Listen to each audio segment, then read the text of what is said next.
Finally খাওয়া দাওয়া শেষ। এই হচ্ছে সরি রেস্টুরেন্ট ইটালিয়া। এখন আমরা চলে যাচ্ছি, চলেন যাই। এখানে অনেক সুন্দর একটা বাগান বিলাস গাছ আছে,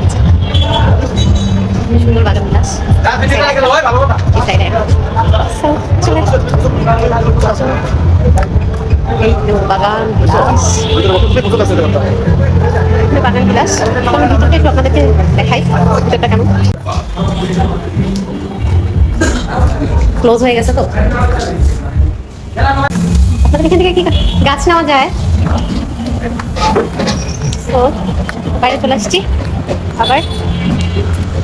বাইরেটা হচ্ছে, আমরা ওই উপরে বসছিলাম, বাইরেটা তো বের হয়ে যাচ্ছে।